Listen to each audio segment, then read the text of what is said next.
एहसान चुकाए किस तरह, एहसान चुकाए किस तरह। तूने प्यार से जो पाला, तूने प्यार से जो पाला, शब्दों में गाए किस तरह। तेरी पालना का बाबा, तेरी पालना का बाबा।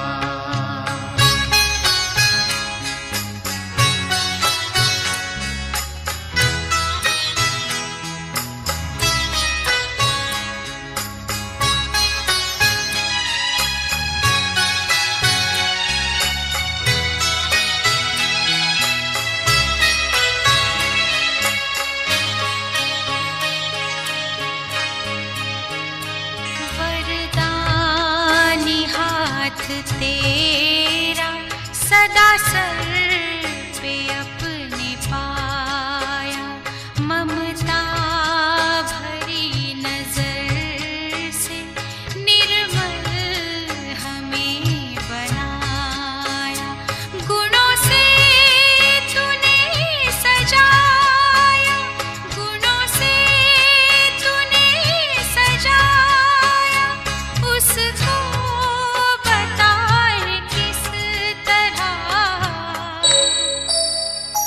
तेरी पालना का बाबा, तेरी पालना का बाबा।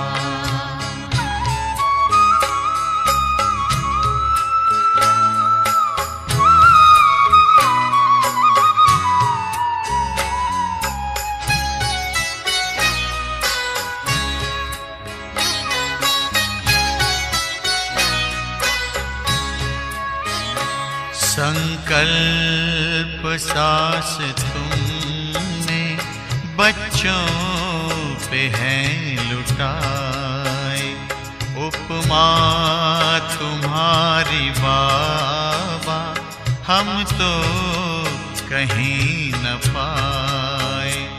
हमें खुद सा है बनाया, हमें खुद सा है बनाया, उसको भुलाए किस तरह।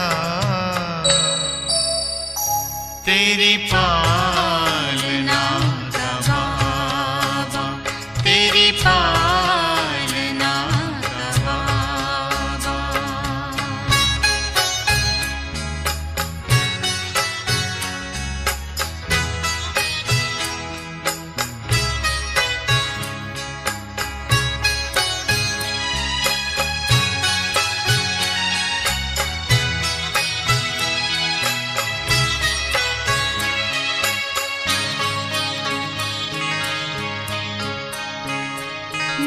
निष्काम तेरी सेवा सबकी जुबां पे आए, आभार तेरा बाबा दिल बार बार गाए। तुझसे जो हमने पाया, तुझसे जो हमने पाया, उसको सुनाए किस तरह। तेरी पालना का बाबा, तेरी पालना का बाबा। एहसान चुकाए किस तरह, एहसान चुकाए किस तरह। तूने प्यार से जो पाला, तूने प्यार से जो पाला, शब्दों में गाए किस तरह। तेरी पालना का बाबा, तेरी पालना का बाबा, तेरी पालना का बाबा। ओम शांति। 9 मई 1972 के अव्यक्त बाप दादा के मधुर महावाक्य अपने फीचर से फ्यूचर दिखाओ। सभी सदा स्नेही हैं, जैसे बाप दादा सदा बच्चों के स्नेही और सहयोगी हैं। सभी रूपों से, सभी रीति से सदा स्नेही और सहयोगी हैं, वैसे ही बच्चे भी सभी रूपों से, हर रीति से बाप समान सदा स्नेही और सहयोगी हैं। सदा सहयोगी व सदा स्नेही उसको कहते हैं जिसका 1 सेकंड भी बाप के साथ स्नेह न टूटे। वह 1 सेकंड, 1 संकल्प भी स्वयं बाप के सहयोगी बनने के न जाए। तो ऐसे अपने को सदा स्नेही और सहयोगी समझते हो व अनुभव करते हो। बाप दादा के स्नेह का सबूत व प्रत्यक्ष प्रमाण दिखाई देता है।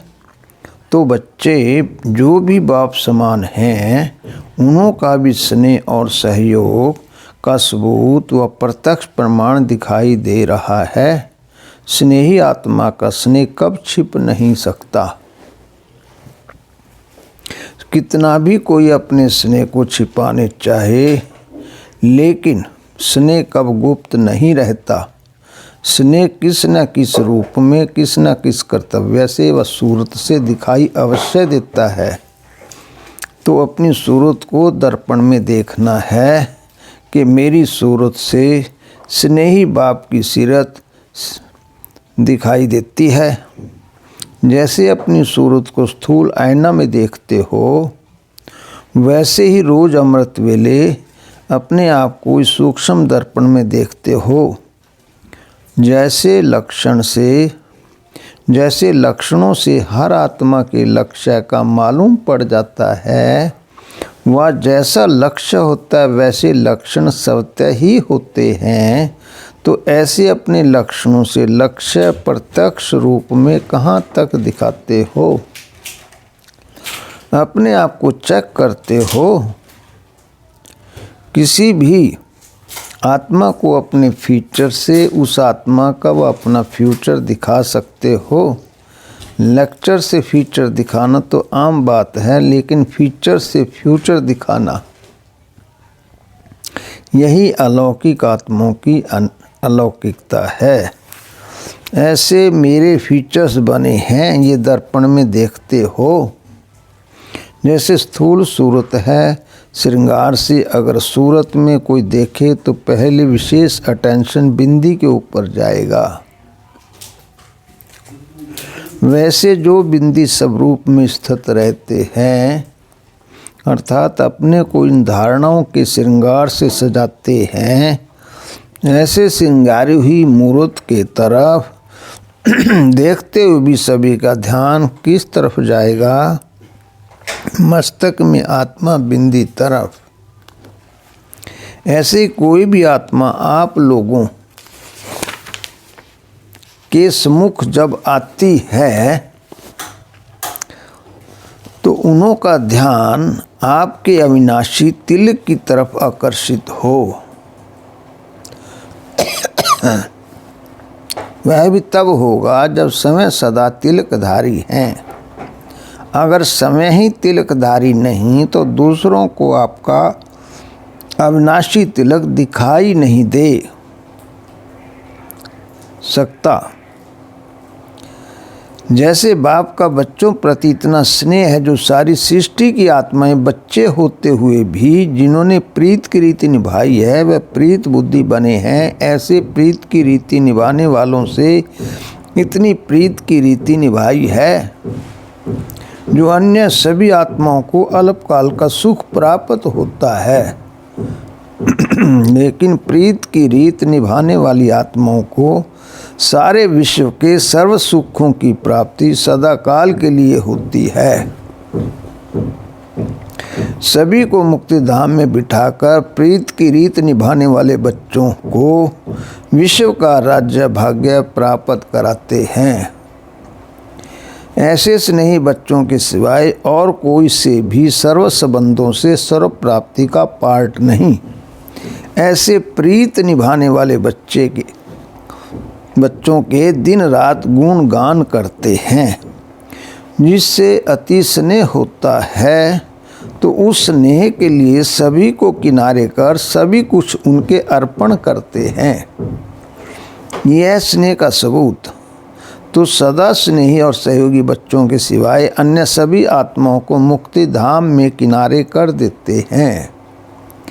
तो जैसे बाप स्नेह का प्रत्यक्ष सबूत दिखा रहे हैं, ऐसे अपने आप से पूछो, सर्व संबंध सर्व आकर्षण करने वाली वस्तुओं को अपनी बुद्धि से किनारे किया है?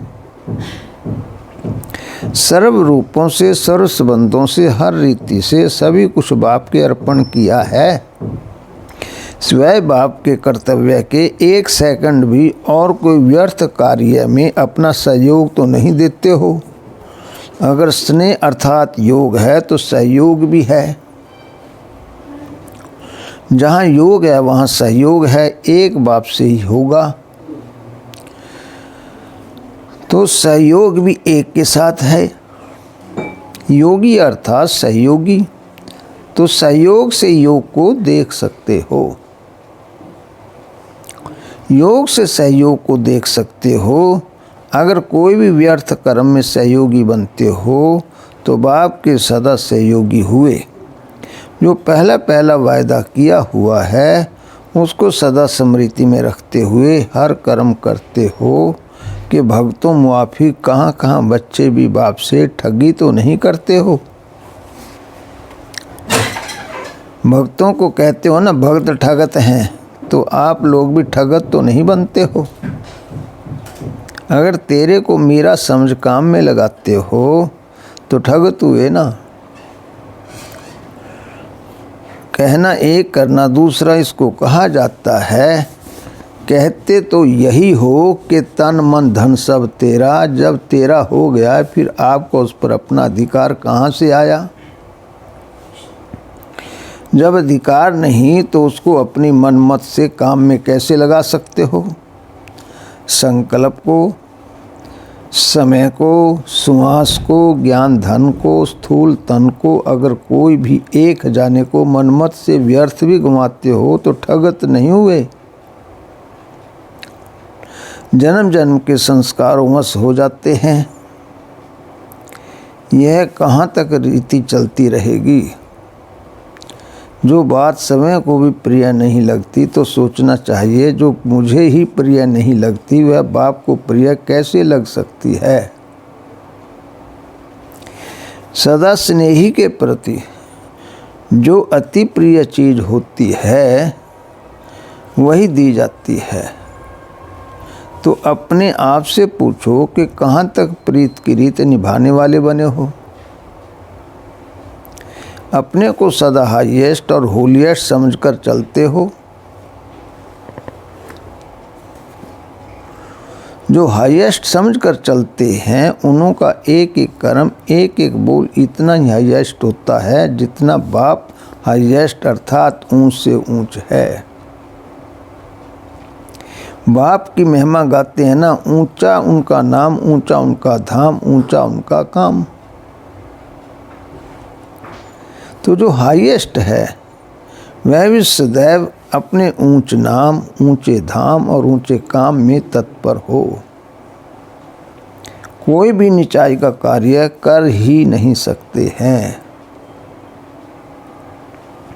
जैसे महान आत्मा जो बनते हैं वह कभी भी किसी के आगे झुकते नहीं हैं। उनके आगे सभी झुकते हैं, तब उसको महान आत्मा कहा जाता है। जो आजकल के ऐसे ऐसे महान आत्माओं से भी महान श्रेष्ठ आत्माएं जो बाप की चुनी हुई आत्माएं हैं, विश्व के राज्य के अधिकारी हैं, बाप के वर्षे के अधिकारी हैं, विश्व कल्याणकारी हैं, ऐसी आत्माएं कहाँ भी कोई भी परिस्थिति में व माया के भिन्न भिन्न आकर्षण करने वाले रूपों में क्या अपने आप को झुका सकते हैं?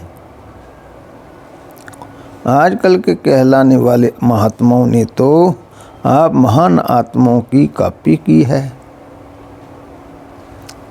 तो ऐसी श्रेष्ठ आत्माएं कहाँ भी किसी रीति झुक नहीं सकती। वे झुकाने वाले हैं, न कि झुकने वाले। कैसा भी माया का फोर्स हो, लेकिन झुक नहीं सकते। ऐसे माया को सदा झुकाने वाले बने हो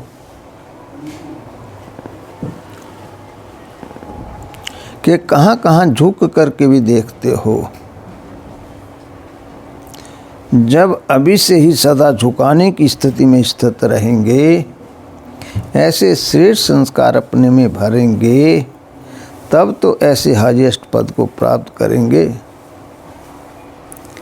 जो सतयुग में प्रजा सम्मान से झुकेगी और द्वापर में भिखारी हो झुकेंगे। आप लोगों के यादगारों के आगे भक्त भी झुकते रहते हैं।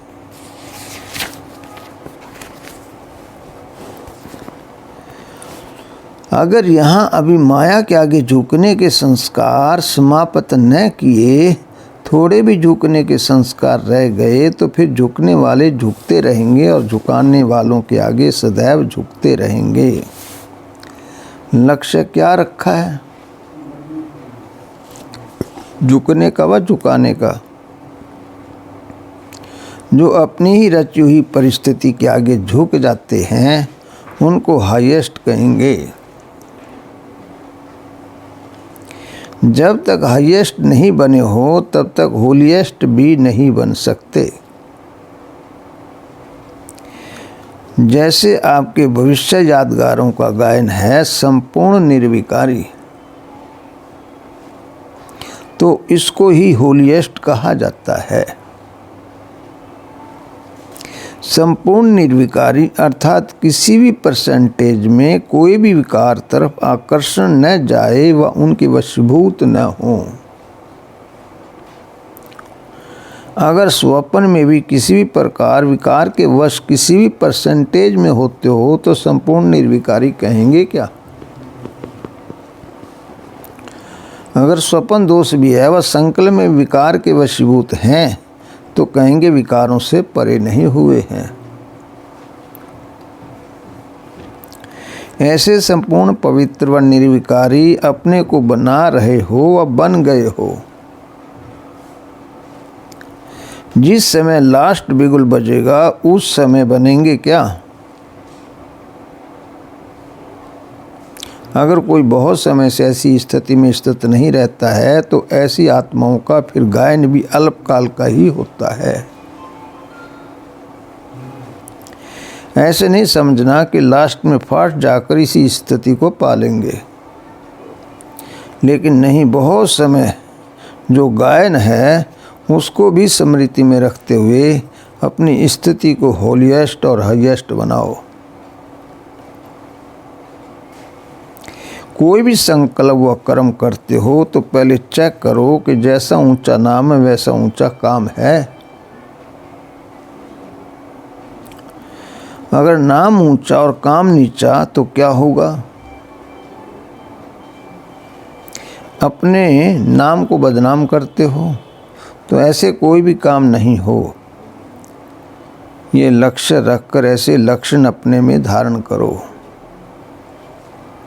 जैसे दूसरे लोगों को समझाते हो कि अगर ज्ञान के विरुद्ध कोई भी चीज़ स्वीकार करते हो तो ज्ञानी नहीं अज्ञानी कहलाए जाएंगे। अगर एक बार भी कोई नियम को पूरी रीति से पालन नहीं करते हैं तो कहते हो ज्ञान के विरुद्ध किया। तो अपने आप से भी ऐसे ही पूछो कि अगर कोई भी साधारण संकल्प करते हैं तो क्या हाईएस्ट कहा जाएगा? तो संकल्प भी साधारण न हो। जब संकल्प श्रेष्ठ हो जाएंगे तो बोल और कर्म ऑटोमेटिकली श्रेष्ठ हो जाएंगे। ऐसे अपने को होलीएस्ट और हाईएस्ट संपूर्ण निर्विकारी बनाओ। विकार का नाम निशान न हो। जब नाम निशान ही नहीं तो फिर काम कैसे होगा? जैसे भविष्य में विकार का नाम निशान नहीं होता है, ऐसे ही हाईएस्ट और होलीएस्ट अभी से बनाओ, तब अनेक जन्म चलते रहेंगे। अच्छा, ऐसे ऊंचा नाम ऊंचे काम करने वालों को नमस्ते। ओम शांति।